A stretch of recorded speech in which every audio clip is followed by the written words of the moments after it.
I didn't want you guys to feel that I was ducking, and when I heard that people were upset, I don't want to do that. I really want your endorsement. I'm trying to balance this out. So how about we do about a quick 5 or 10 minutes more?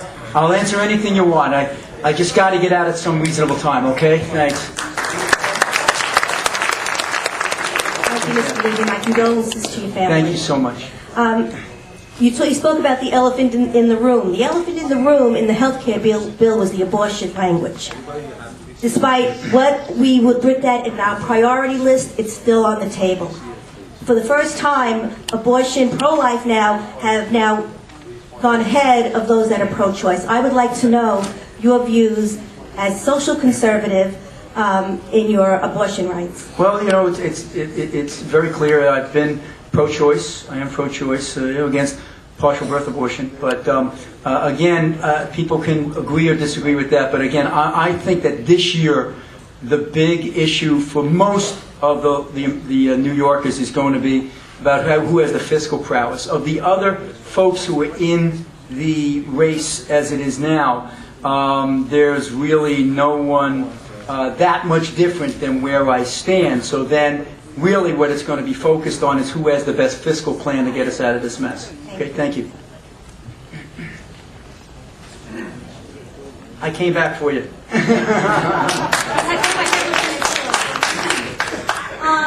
Will you say no to the federal mandates in this health care bill that just passed? And will you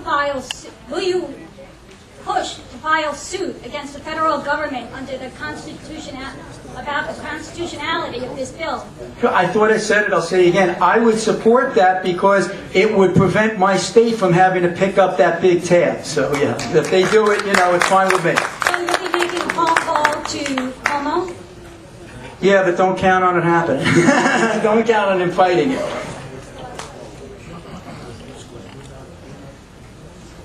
Hi, Mr. Levy. I talked to a couple of my friends from the Conservative Party in Queens about why they did not give you their endorsement, and they had a couple of concerns which I'd like to bring to you and see how you answer them.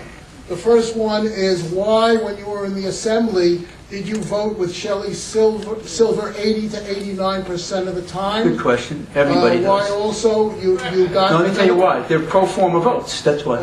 Another concern was why you got the endorsement from the Working Families Party.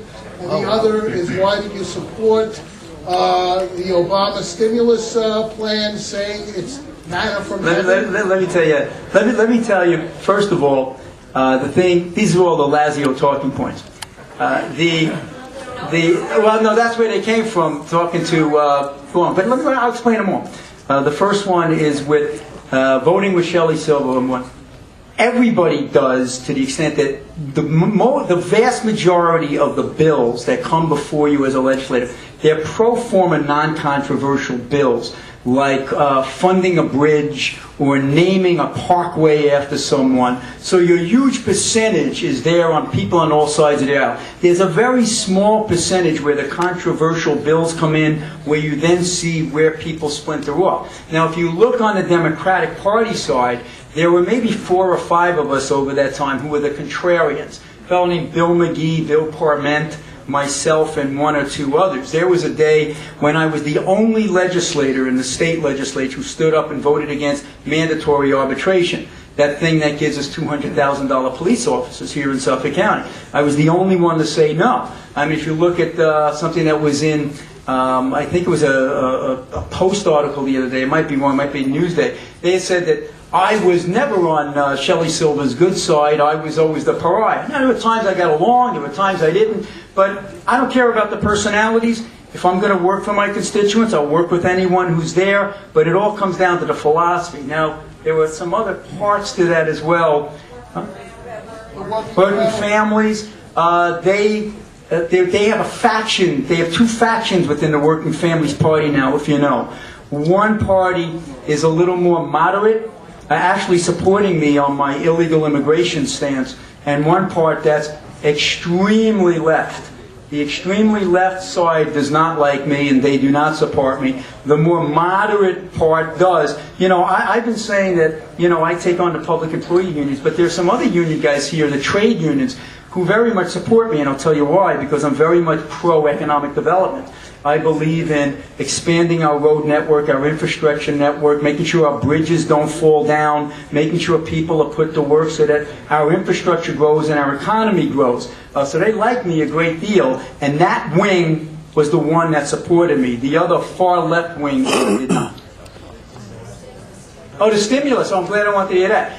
The question to me was, should governors or should local governments reject the money that comes from the federal government? And I'll tell you, I think, well, you've got Medicaid and Medicare that are federally mandated programs. When I see the federal government saying, we're going to give you some money to pay for our own federally mandated programs, I'll say, sure, it's about time you pay for it so I don't have my local taxpayer pick up that tab. That's what I said in regard to that. But what's very interesting is the person who first put that out was the Lazio camp. The thing that's going to make it tough for Rick come next November is the stimulus money that went to his Wall Street firm that he took the $1.3 million bonus for. That's going to be deadly. You know, when the other camp out there, when the Cuomo camp starts talking about the fact that there was, you know, $1.3 million in personal enrichment from a bank that got TARP money, that's going to hurt really bad. I don't think people are going to criticize local officials for taking federal money to pay for their own federal mandate. So I wanted to put that into context for you, okay? One more? Thanks. How you doing, Steve? Very good, thanks. These are times like we haven't seen before. We have a movement here, the Tea Party movement, the 9/12 movement, and others. Something that we haven't seen, and it was started and driven by the dire times we're in. If you're the candidate, we cannot afford for our candidate to lose. In these extraordinary times, what will you do with a creative idea by taking this movement to another level, sort of like triangulate, and also make it a referendum against the media, and every couple of weeks singling out the bias in the media? And I think you would...